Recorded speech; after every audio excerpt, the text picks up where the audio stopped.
During the walk, says Michael Burnett, author of Walks in and Around Dolgellau Town, there are a series of revelations. Those moments of discovery are mind-cleansing.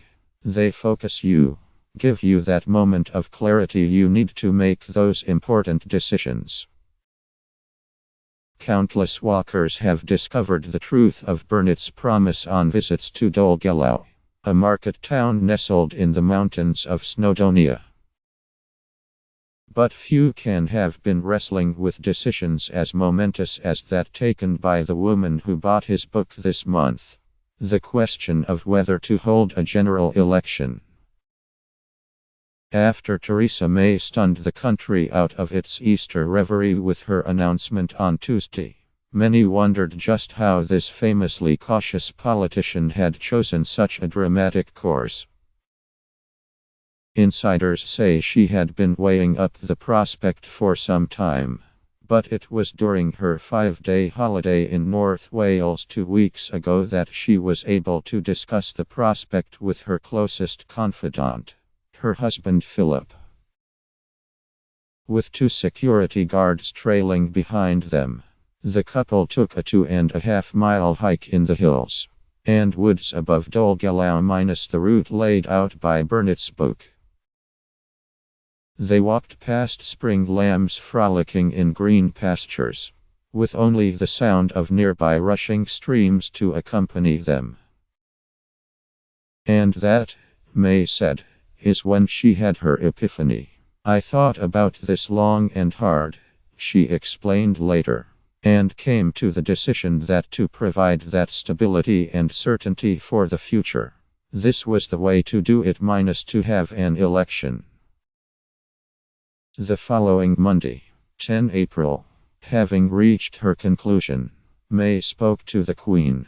Next, she informed her closest advisors, and then sought the full approval of the cabinet.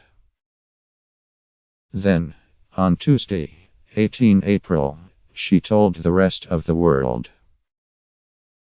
In search of an insight into the process behind that decision, The Guardian retraced the Prime Minister's footsteps on a nearly deserted route minus a walk peaceful enough to ensure that any confidential conversation could be held in peace, even without security guards. But there were plenty of people who saw something of the Prime Minister on her trip. She had arrived on the evening of Thursday, 6 April in Dolgellau, where she stayed at the luxurious Penmnichef Hall Hotel just outside of the town. Owner Mark Watson said there were no political discussions with the PM, just normal chatter. It was stressful making sure everything was okay minus wanting her to be happy like our other guests minus but she was just normal, he said. It was very nice to have her here. This is not exactly a conservative heartland. In 2015, electors in the area minus the constituency of Dwyford minus voted overwhelmingly for Plaid Cymru. Liz Saville Roberts became the first elected female MP for the party, receiving 11,811 votes minus well ahead of Conservative candidate Neil Fairlam, who was second with 6,550. But many of those in the town who encountered May said she did not discuss politics with them, instead exchanging pleasantries. She is plainly comfortable in the area, having visited it 3 times before minus and it is immediately obvious why. Deserted in comparison to the honeypot that is northern Snowdonia, it would have given her the peace and tranquility for the moment of clarity that Burnett promised. But May was visible all the same. On the Saturday, she popped into the Kader Idris outdoor shop in Dolgellau's pretty Ildon Square. Canadian owner Andrew Enever was already acquainted with the Prime Minister. During her last visit to the town, the then Home Secretary bought 2 books for the German Chancellor, Angela Merkel, who is also a keen walker. For Merkel's 62nd birthday last year, May gave her a free copy of the coffee table book Coast to Coast with Wainwright minus a photographic edition that describes Alfred Wainwright's walk between St. Bees on the west coast and Robin Hood's Bay on the east minus along with Terry Marsh's guidebook, Great Mountain Days in Snowdonia. This time around, dressed in her full walking gear, she paid £4 95 for a copy of Burnett's book. You wouldn't be able to tell she was the PM because she was dressed in her walking gear, Eniver said.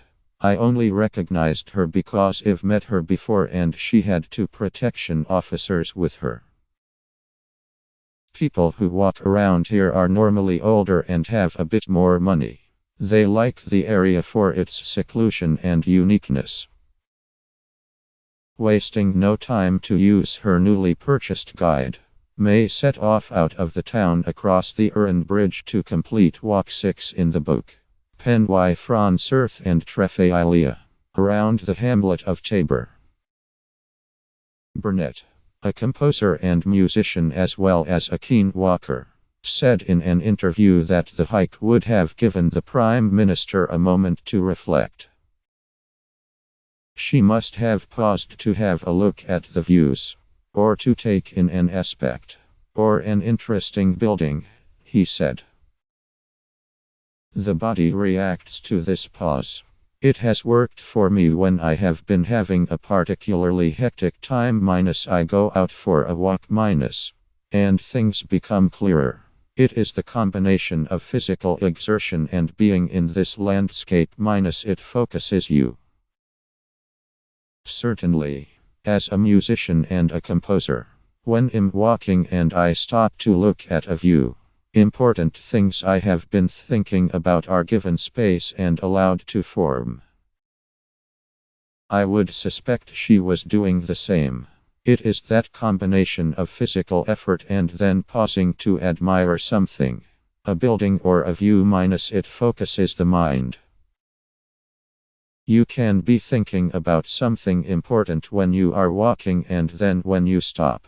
Often I find the issues that have been going through the mind then come together more easily. Burnett, who says he composed some of his most important pieces of music after forays into these hills, believes the Prime Minister chose the area for its seclusion and its ability to allow her to escape into her own thoughts. This area is unique. Many tourists often go north to Snowdon, so at times you can have a walk that is completely uninterrupted. Not see another soul, he said. This seclusion would have given her the space to think, to plan. By Palm Sunday -9 April when the Prime Minister attended a service at St. Mary's Church in the town, she may have already made her decision. Those who saw her at the service said she appeared calm and collected.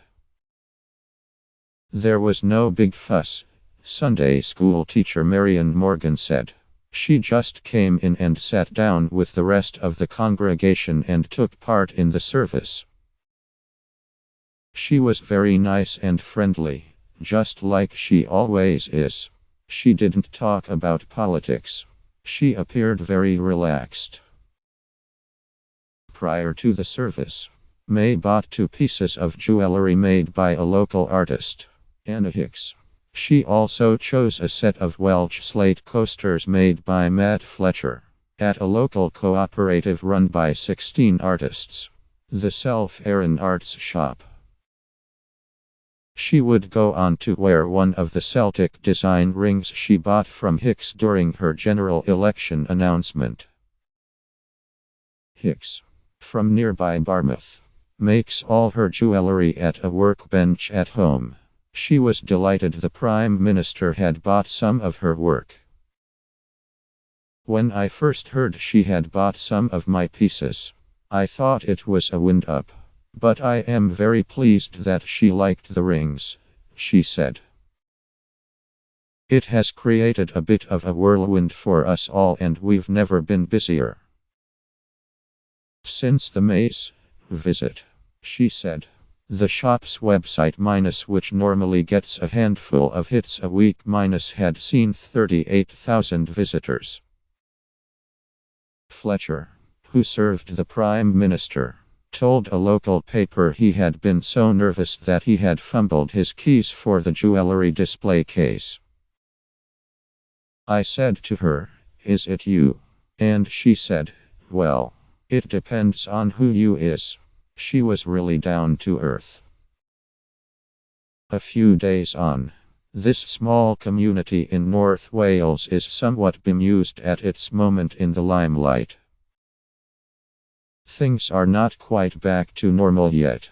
There are those who have come looking for the sights that inspired May's decision, and others who are treating the trip as a pilgrimage, following in her footsteps. If the electoral battle fails to solve the country's problems, the residents seem to think May or her successor could do worse than make another visit. Retired postal worker Michael Jones, whose house, coordinate, May would have passed on one of her walks, has faith in the power of the landscape. It is something in the air, the hills. It lets you think, he said. If you have a problem, you can walk up here and the answers will come.